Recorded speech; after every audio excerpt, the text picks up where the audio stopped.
Moi, je suis François Bouc et donc ça commence là.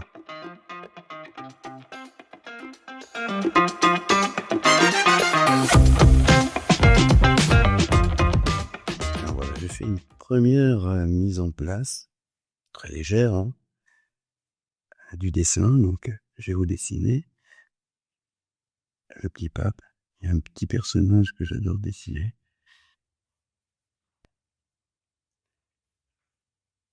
Alors, le petit pape, je vais prendre maintenant des crayons plus affûtés. Alors, le petit pape, c'est un personnage qui est arrivé d'une manière très très bizarre, parce que j'adore dessiner devant la télévision. Et d'ailleurs, c'est assez rigolo, parce que j'en avais parlé avec Gottlieb à une époque. Il m'avait dit, tu sais, euh, moi, quand je suis entré à Pilote, je suis allé voir Goscinny, j'ai montré mes dessins. Et quand j'ai montré mes dessins à Goscinny, il m'a dit, OK, moi je veux bien que vous travailliez pour Pilote, mais à une seule condition, c'est que vous ayez la télévision. Et il n'y avait pas la télévision, Gottlieb. Il dit, mais pourquoi vous voulez que j'achète une télévision? J'ai pas besoin de télévision. Il dit, si, parce que la télévision, c'est une source d'inspiration qui est énorme. Et donc, il faut imaginer, à l'époque, la télévision, c'était une chaîne ou deux, je crois pas plus, à l'époque où Gottlieb commence à travailler pour Pilote.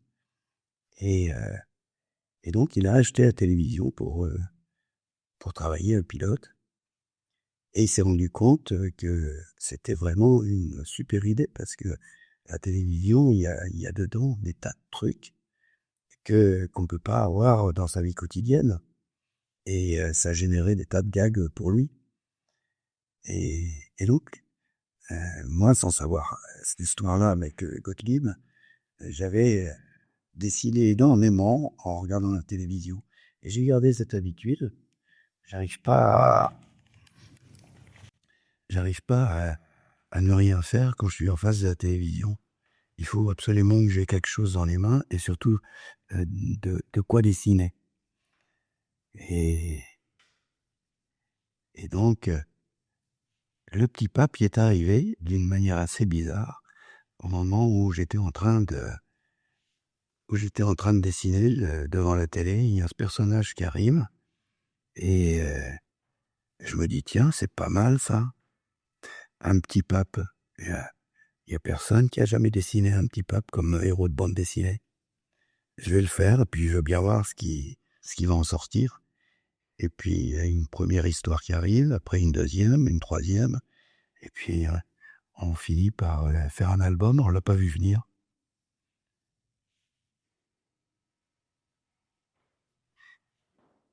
Et alors, il y a un truc qui est très marrant, c'est que après l'avoir dessiné plusieurs fois comme ça, je me suis dit, c'est étrange.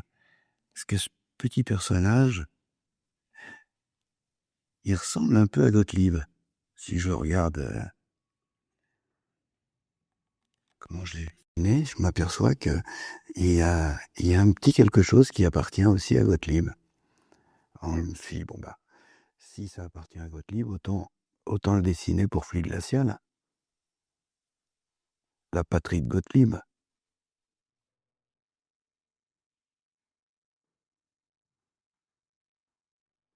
Et c'est comme ça que ce personnage est arrivé dans les pages de Fluide Glacial.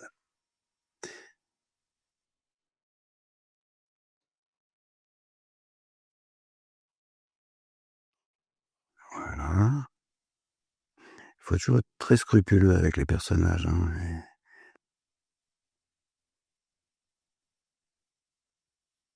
Voilà, comme ça, comme ça. Donc moi, je suis arrivé à Fluide Glacial alors que je devais avoir une vingtaine d'années. Et bien sûr, j'étais tellement fanatisé par la rubrique à vrac de Gottlieb dans les pages de Pilote. Quand il a créé Fluide Glacial, c'était un désir de pouvoir y participer. Et donc, j'ai pas commencé tout de suite à Fluide. J'ai d'abord commencé dans un petit journal qui s'appelait Mormoile, qui a pas duré très très longtemps, mais j'aimais bien ce journal parce que c'était un journal de caricaturistes.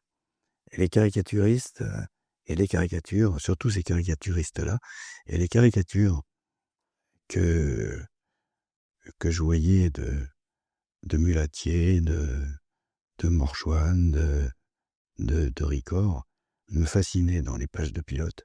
Et donc quand ils ont créé ce journal-là, j'avais envie d'y participer. Je voulais côtoyer ces gens. Et donc j'ai commencé à faire quelques petites BD de quelques pages, hein, parce que je m'essayais vraiment avec un style qui n'était pas du tout le style de dessin que je peux faire actuellement, mais un style de dessin très proche de celui de Ronald Searle. J'adorais Ronald Searle et, euh, et j'essayais de dessiner comme ça. En plus, j'avais rencontré Camus, donc un jour où il était venu à Lille, et il m'avait expliqué que lui, pour faire de la bande dessinée, c'était une méthode assez délurée, on va dire. Il faisait ses dessins à part, et puis quand il les trouvait bien, il les associait, puis ça devenait, en les mettant côte à côte, ça devenait une bande dessinée. Il racontait ses histoires en fait avec des feuilles, avec des dessins disparates, un peu comme un patchwork. Et donc j'avais commencé en faisant mes dessins de cette manière-là. Donc pour ce journal. Et il se trouve que Gottlieb avait vu mes dessins dans ce journal. Et donc il avait contacté Morsoine et il lui avait dit que ça lui plairait bien que je puisse le rencontrer. Alors, j'étais ravi, bien sûr. Pouvoir rencontrer Gottlieb, c'était un rêve. Et donc il a regardé mes dessins, et puis après avoir regardé mes dessins, il m'a proposé de collaborer. Et j'ai commencé à collaborer à Fluide Glacial de cette manière-là.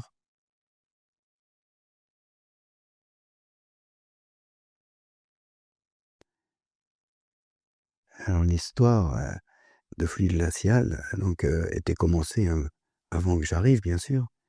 Et, euh, et elle s'est perpétuée pendant quelques années, en tout cas pour moi.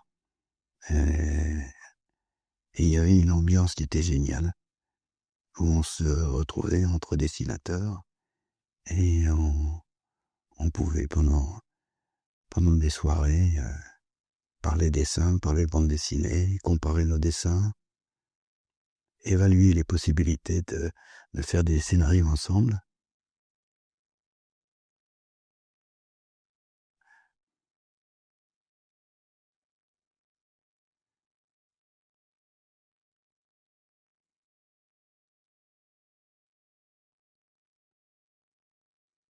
Toujours un peu délicat de parler tout en dessinant, hein. Le dessin demande une grande concentration, hein. La plupart du temps, quand je dessine, je parle pas. Là, je suis obligé de parler parce que faut bien meubler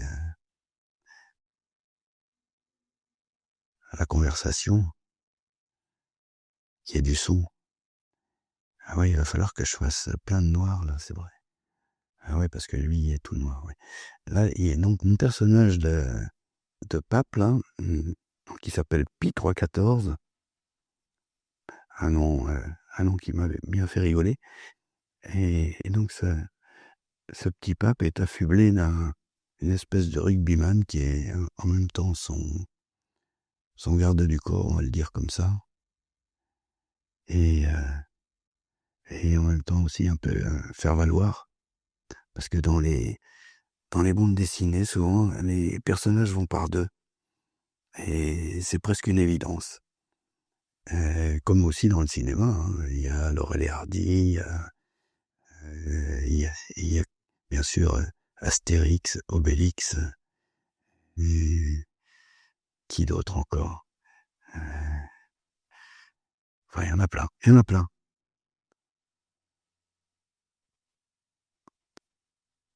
Et donc je trouvais que c'était sympa avec un tout petit pape de lui mettre une sorte de type super baraqué, un peu bêtasse quand même, il faut qu'il soit un peu bêtasse et surtout, brut, une sorte de brute. Autant, mon personnage est délicat, mon personnage de petit pape est délicat, autant l'autre, c'est, c'est une brute qui ferait facilement le coup de poing avec qui que ce soit.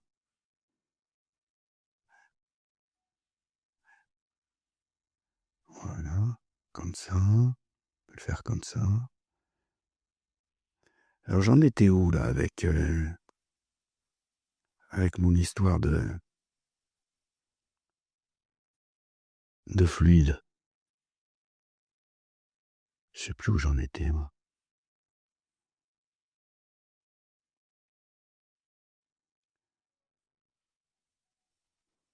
Je vais mettre peut-être un peu de noir, mettre du noir.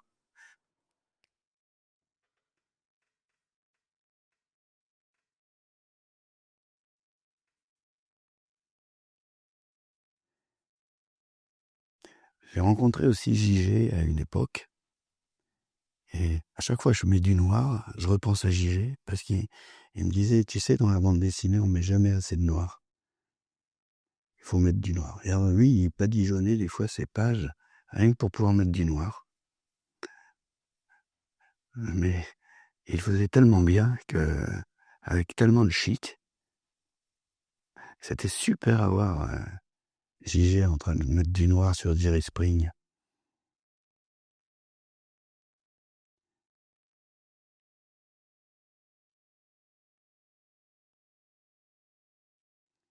Ah, tu voulais que je dise quoi encore sur Fluide?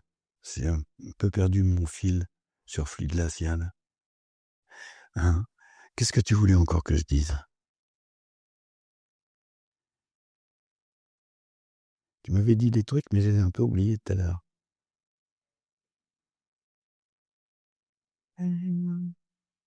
Vas-y, dis-moi.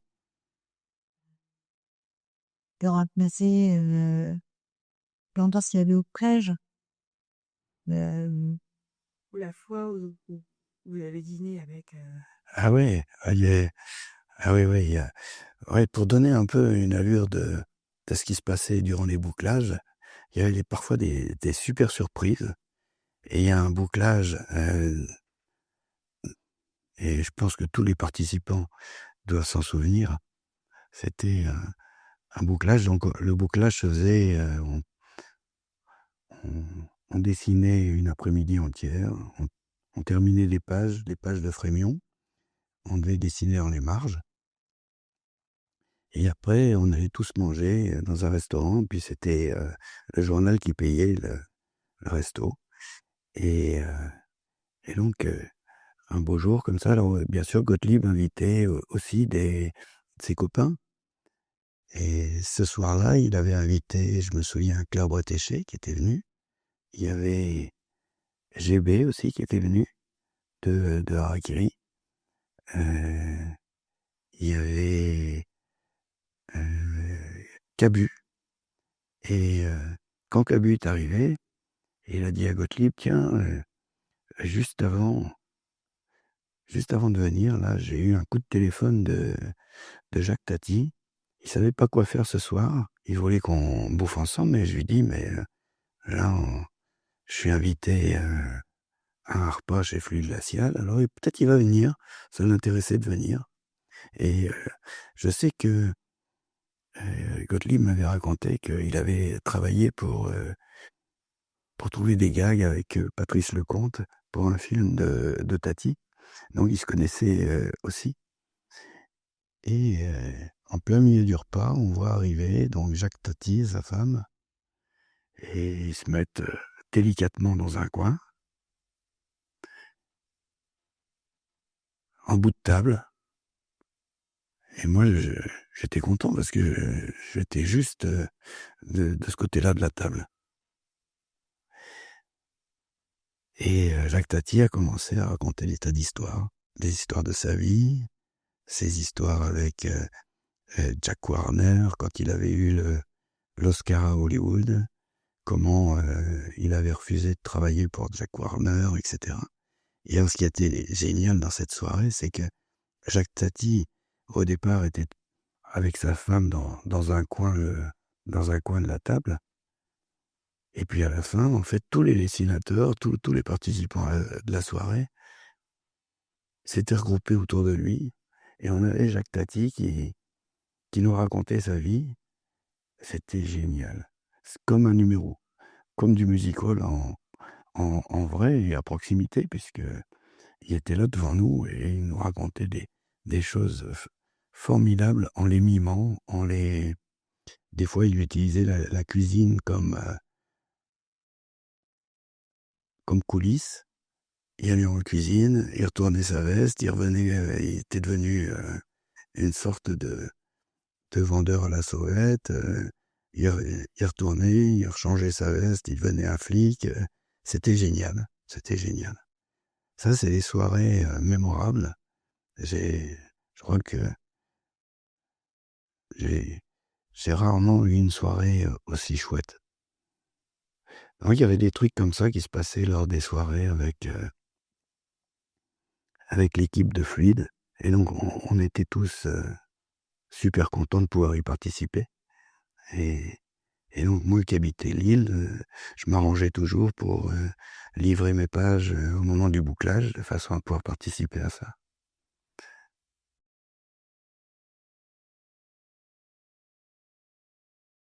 À l'époque, on ne se rendait pas compte à quel point c'était intéressant de travailler pour un mensuel ou un hebdomadaire. Parce que le seul moyen de gagner correctement sa vie à cette époque-là, il y avait très peu d'albums, donc on vivait pas sur les albums, on vivait sur notre participation à un journal.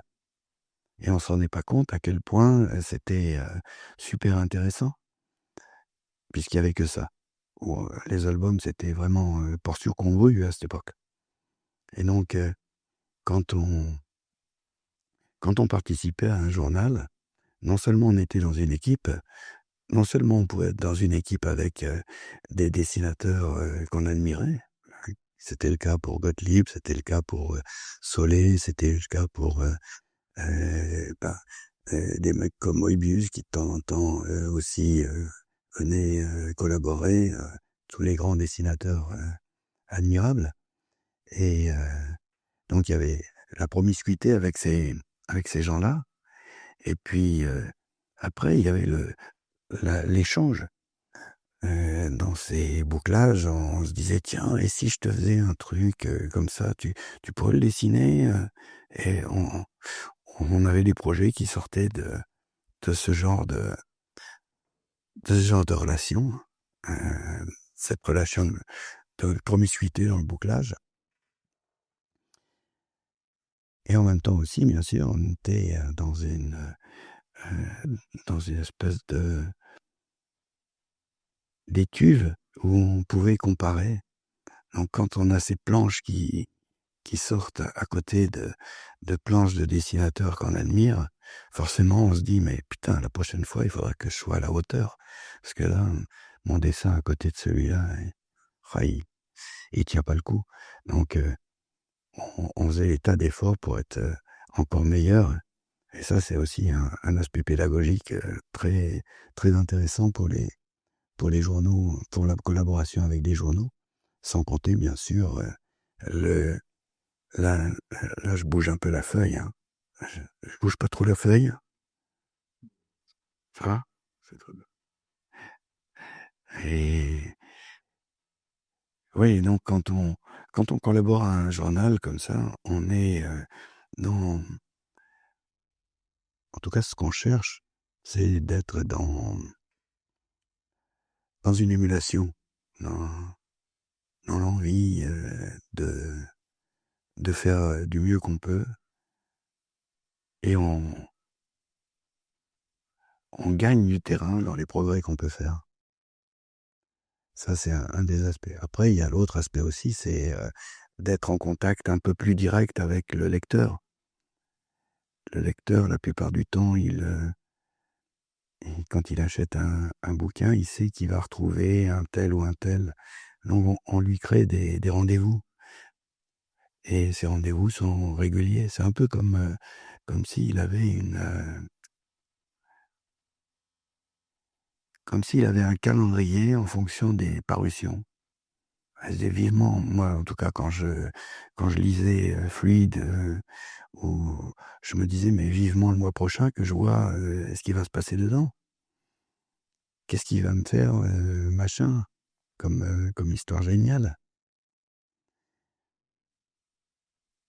Un journal, c'est un truc comme ça et il faut les maintenir. Quand j'ai commencé à travailler pour À Suivre, c'était le même type de comportement.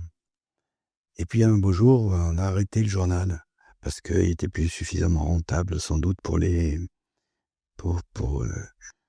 tous ceux qui étaient, les héritiers, Casterman et tout ça. Ils trouvaient que le journal perdait.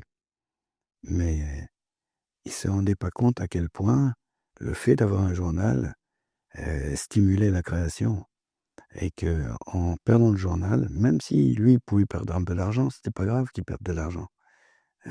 Si par ailleurs il y gagnait en ayant une créativité beaucoup plus fertile avec, des des rencontres qui pouvaient se faire avec, des en même temps aussi, quand on a un journal, on est obligé, de paraître à heure fixe et donc, à l'époque, quand on paraissait dans le journal comme celui d'À Suivre, les mecs de chez Casterman, ils savaient que, eh ben, au bout de 6 mois, ils avaient un album qui était fini.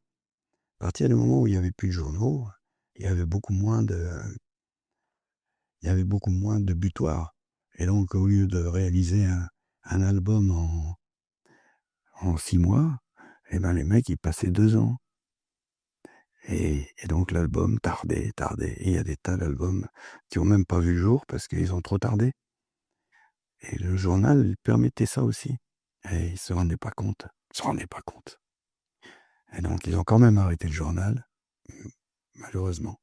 Mais Fluide Glacial continue et je crois que c'est un bénéfice dont ils sont, j'espère, très conscients.